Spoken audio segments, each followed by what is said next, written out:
водещата новина от днес. България преминава от аналогова към цифрова ефирна телевизия. А сега време за въпроси. Петрова. И какво значи това?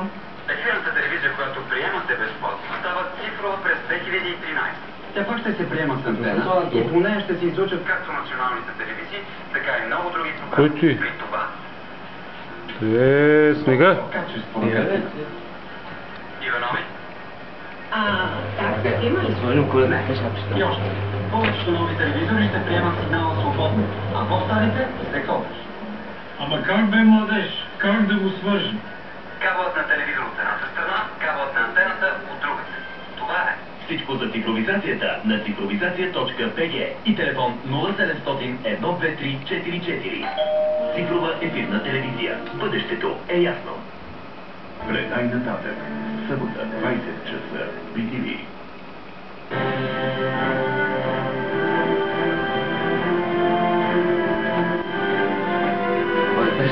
Да. С шапчета. Ето го. Бъдни вечер.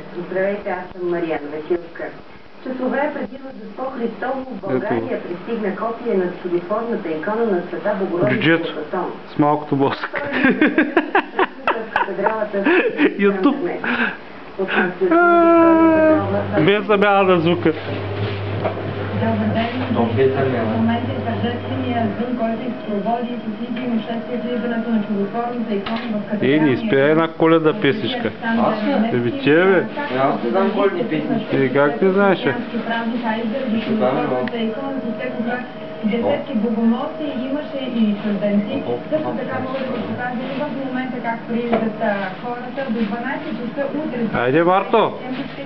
Включи я хата! Чудотворната икона ще може да го направи подобно на... Пусни тока! Икона идва от Света гора в Атон. Запали я! Демонстрира пантократните копия на Света Богородица Царица. Иконата има наистина внушителни размери. Всеки, който беше тук, Нация техническа. Айде! Катедралният храм може да се убеди колко внушителен вид има тази икона. Чудесата са и без